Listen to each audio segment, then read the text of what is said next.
So yeah, guess I'll talk about this shit.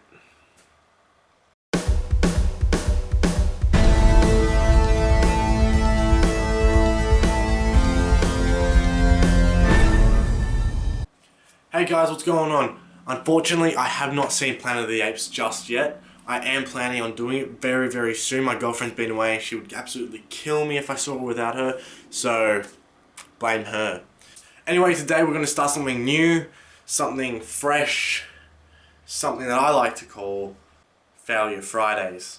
It's pretty simple what's going to happen. Every Friday when I get home from work, I'm going to pretty much do a review of a movie that just failed in its execution, failed in what it was trying to do, failed in just some way that I just feel needs to be talked about, needs to be addressed, and just get it off my chest because there's so much pent-up frustration over so many of these movies. As you saw by the opening title, this is The Last Airbender. What do I even say about it that hasn't already been said? Jesus Christ. You could not fuck up a law more than Shyamalan did in this movie. If you've watched the cartoon, if you've seen Avatar: The Last Airbender, and you've followed that season to season, if you've seen the first episode, you know how badly Shyamalan has just butchered this. I'm a massive fan of the show. I loved it.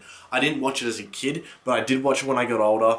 It was so deep. You loved the characters. The characters were so well done. I mean, you had Aang. To me, he was almost like a Luke Skywalker. He's been thrust into this position that he doesn't understand.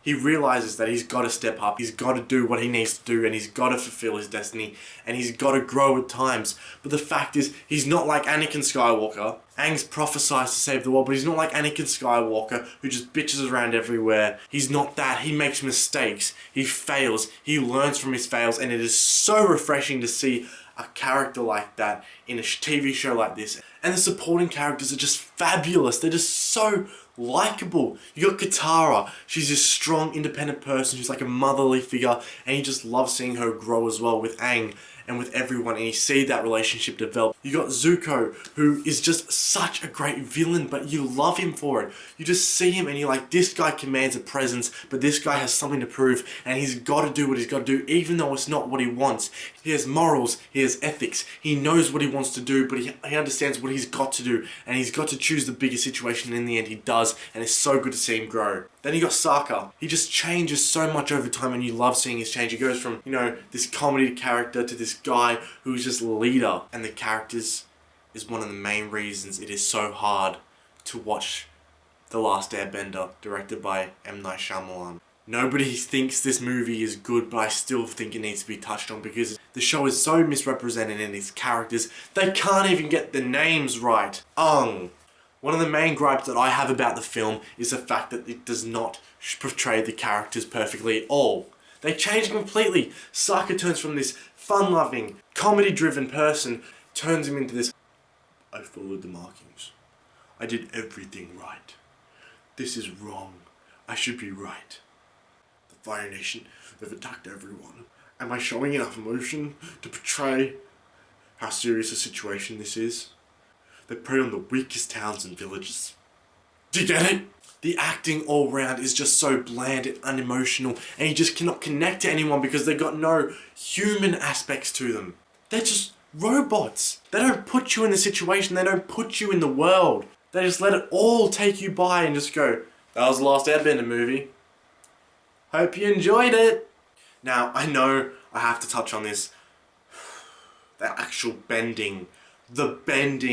The awesome action that you see in the show, the awesome action that you just watch and you're like, damn, that's awesome. Holy shit! These sons of bitches are powerful motherfuckers.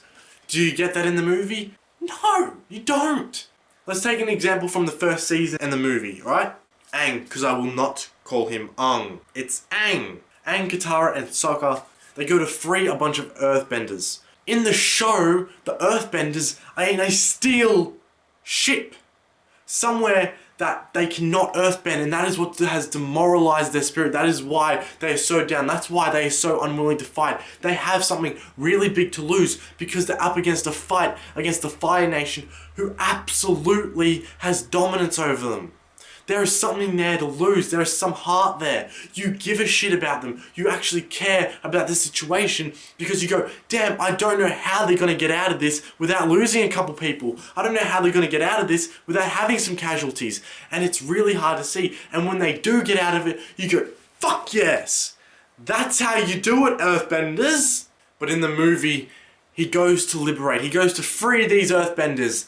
And where are they? They're surrounded by Earth. You know, the shit they could just pick up and throw at the Fire Nation and just free themselves like that. Is the Fire Nation that dominant? That one town cannot free themselves? That they're that scared of what might happen?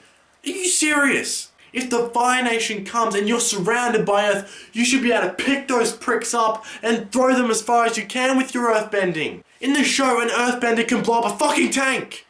And these guys, when they actually do try to free themselves, they throw a couple stones at them. A couple stones. These are motherfucking Earthbenders.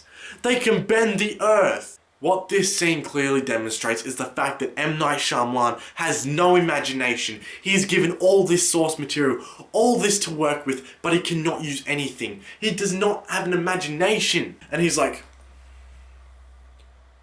you know what's really awesome? In that show when that Earthbender lifts that fucking tank? Yeah, well, I don't think they could buy that in a live action movie, so we'll get 5 of them to do a march, do some weird fucking moves, pass it to the next guy, he'll do the same shit, and they'll throw 1 stone at the Fire Nation. That would be sick!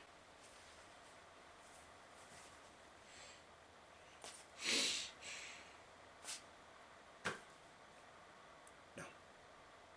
It was not sick. It was stupid.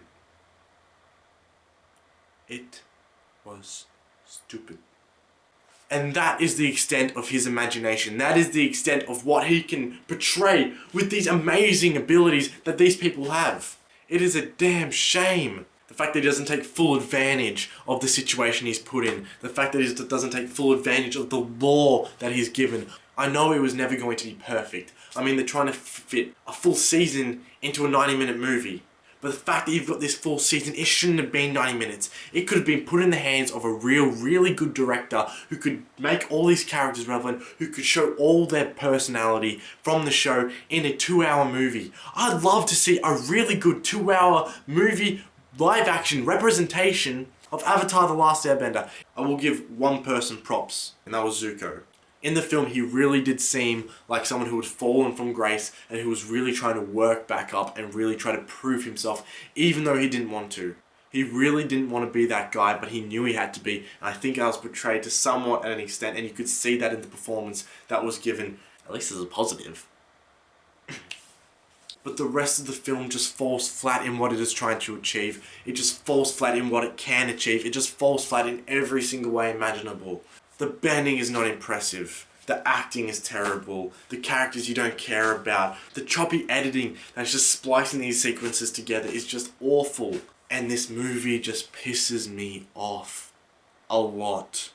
You should be able to tell. I'm over talking about this movie. It was a fucking disgrace. Guys, if you haven't seen the TV show, check it out. If you even think about watching this film, don't. Don't watch it. Don't buy it on DVD. Go watch meatspin.com. You'll get more enjoyment out of that than watching this 90-minute bullshit that you just won't be able to forget. If you watch this movie instead of the TV show, I'll throw a bag of kittens off a cliff. I won't even throw, I'll just drop it. I'll just stand on the cliff and be like, happy dipshit? Don't watch this movie. Anyway guys, if you like what you saw, comment, subscribe, like the video, and get ready for next Friday when I review... Oh.